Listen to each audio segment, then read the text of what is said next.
شادی کے بعد جب بھی میں اپنی حافظ قرآن بیٹی سے ملنے کے لیے جاتی تو میرا داماد کہتا کہ تمہاری بیٹی پڑوس میں بچیوں کو قرآن پاک پڑھانے گئی ہے۔ میں اس بات پر بہت خوش ہوتی اور داماد سے مل کر واپس آ جاتی، مگر اب ہر بار ہی ایسا ہوتا۔ پھر مجھے اپنے داماد پر شک ہو گیا تو ایک دن ایک عورت مجھے ملی۔ اس نے کہا کہ اگر تم اپنی بیٹی کی حقیقت جاننا چاہتی ہو تو رات کو 1 بجے آنا، اور جب میں رات کو گئی تو میرا کلیجہ پھٹ گیا، کیونکہ میرا نام عائشہ ہے اور میرے باپ نے میری شادی ایک کسان کے ساتھ کر دی تھی، لیکن وہاں صرف گزارا ہی ہو سکتا تھا، پیٹ بھر کے روٹی نہیں کھائی جا سکتی تھی، اور مجھے میرے حالات نے مایوس کر دیا تھا اور میں چاہتی تھی کہ میرے ہاں کبھی بیٹی پیدا نہ ہو۔ اس طرح شادی کو 3 سال ہو گئے، اور جب مجھے پتہ چلا کہ میں ماں بننے والی ہوں تو مجھے ہر وقت یہی دڑکا رہتا تھا کہ میری بیٹی پیدا نہ ہو، بلکہ میں بیٹے کی دعا کرتی تھی، لیکن ہوتا وہی ہے جس کا ہم گمان کرتے ہیں۔ میرے ہاں بیٹی پیدا ہو گئی، لیکن میں اپنی بیٹی کو جی بھر کے دیکھ بھی نہیں سکتی تھی۔ وہ بہت خوبصورت تھی، جبکہ میرے شوہر نے ہی اس کا نام رکھا۔ اس طرح وقت گزرتا گیا اور اللہ نے ہمیں دوسری بیٹی سے بھی نواز دیا۔ اب تو میں ہر وقت یہی ڈرتی تھی کہ میری بیٹیوں کا نصیب میرے جیسا نہ ہو اور ان کو اس طرح کا کوئی کام نہ کرنا پڑے۔ جبکہ میری بیٹی مجھ سے اب دور رہنے لگی تھی، اسے اس بات کا اندازہ ہو گیا تھا کہ شاید میری ماں مجھ سے کھنچی کھنچی رہتی ہے، لیکن میں اپنی بیٹیوں کو مضبوط بنانا چاہتی تھی تاکہ اگر کسی بھی قسم کی حالات ہوں تو وہ ڈٹ کر اس کا مقابلہ کر سکیں۔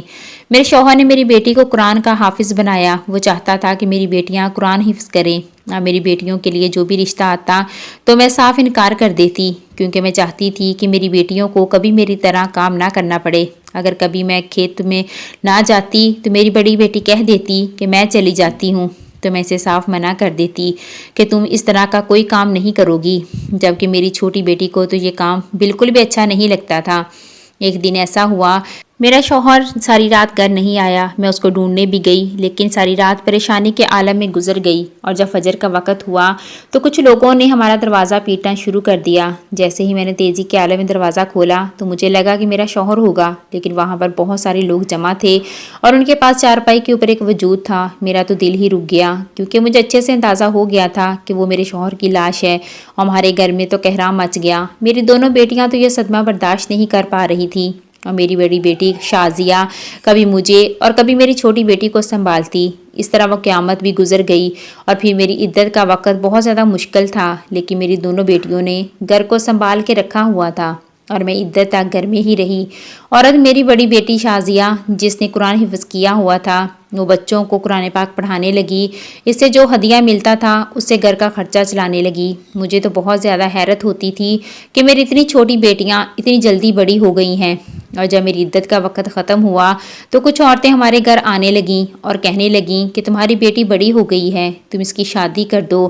اب جتنے منہ اتنی باتیں ہوتی تھیں، میں کسی کو بات کرنے کا موقع نہیں دینا چاہتی تھی، اور اب مجھے اچھے سے اندازہ ہو گیا تھا کہ میرا شوہر اگر کام آمدنی تھی، لیکن ہمارے سر پر ایک سائبان تھا، اور اس کے چلے جانے کے بعد یہ دنیا تو بالکل ہمیں کاٹ کھانے کو دوڑ رہی تھی۔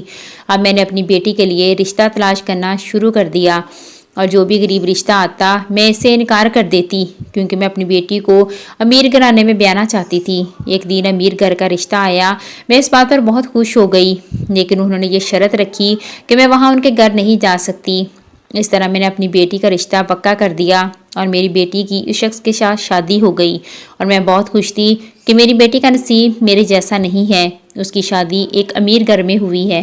اب کچھ دن گزرے تو مجھے اپنی بیٹی کی یاد ستانے لگی، اور میں جیسے ہی شازیہ سے ملنے کے لیے اس کے گھر گئی تو وہاں دیکھ کر حیران رہ گئی کہ جس گھر میں اس کی شادی ہوئی ہے وہ گھر نہیں بلکہ ایک محل ہے، اور ملازمہ نے مجھے اور میری چھوٹی بیٹی کو اندر تک نہیں آنے دیا، جبکہ میرا داماد اوپر چھت پر کھڑا ہوا ہمیں دیکھ رہا تھا، اور جیسے ہی اس نے ملازمہ کو اشارہ کیا تو ملازمہ نے ہمیں اندر جانے دیا۔ مجھے اس بات کا بہت غصہ آیا۔ میں نے کہا کہ میں جب اپنی بیٹی سے ملوں گی تو اسے اس کی شکایت لگاؤں گی کہ تمہاری ملازمہ نے یہ سلوک کیا ہے، لیکن میرے داماد نے یہ کہہ کر ہمیں واپس بھیج دیا کہ تمہاری بیٹی اس وقت گھر پر نہیں ہے، وہ ہماری کالونی کے بچوں کو قرآن پاک پڑھانے گئی ہے۔ میں اور میری بیٹی وہاں سے مایوس ہو کر واپس آ گئی۔ میرے داماد نے تو ہمیں پانی تک کا نہیں پوچھا۔ پھر کچھ دن بعد مجھے اپنی بیٹی کی یاد ستانے لگی تو میں اس سے ملنے کے لیے گئی، لیکن اس بار میرے داماد نے کہا کہ تمہاری بیٹی سوئی ہوئی ہے اور ڈاکٹر نے اس کو اٹھانے سے منع کیا ہے اور اس کی نیند خراب ہو جائے گی اور اس کی طبیعت بھی ٹھیک نہیں ہے۔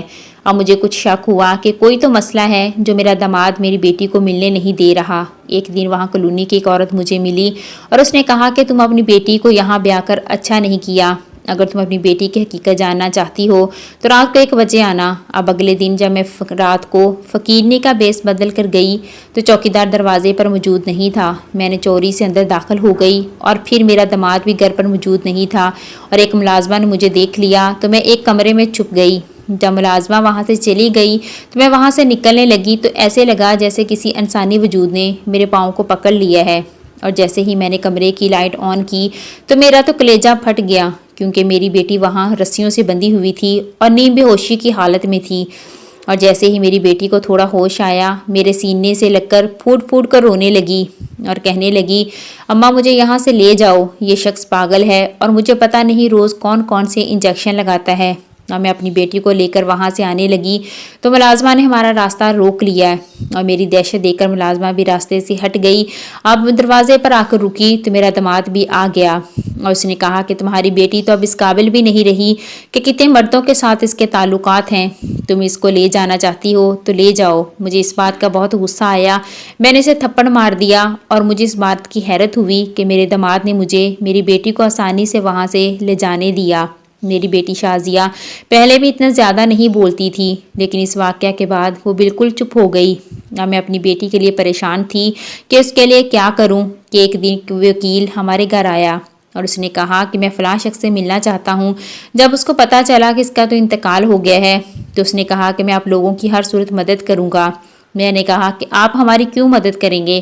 تو اس نے کہا کہ آپ کا شوہر ایک نیک دل آدمی تھا، اس نے ایک دن میری بہن کی جان بچائی تھی جس کو سانپ نے کاٹ لیا تھا، اور میں تب سے اس شخص کو ڈھونڈ رہا ہوں۔ آج مجھے پتہ چلا کہ اس کا انتقال ہو گیا ہے، جس پر میں نے اپنی اور اپنی بیٹی کی ساری داستان اس کو سنائی اور اس نے ہمارا کیس لڑنے کا فیصلہ کیا۔ اس طرح اس وقت ہماری اس نے بہت مدد کی اور میری بیٹی کو بھی طلاق دلوائی، اور پھر میں نے اپنی بیٹی کی شادی امیر گھر کی بجائے ایک اچھے انسان سے ساتھ کی اور چھوٹی بیٹی کو بھی ایک اچھے انسان کے ساتھ بیاہ دیا، اور پھر میں اپنی بڑی بیٹی کے ساتھ اس کے گھر میں رہتی ہوں۔ آج ہمارے گھر میں خوشیاں ہی خوشیاں ہیں۔ بیٹیوں کا رشتہ کرتے وقت امیر لوگ نہ ڈھونڈیں، بلکہ ایسے انسان تلاش کریں جو کہ ان کی عزت کر سکیں اور آپ کی بیٹیوں کو خوشیاں دے سکیں۔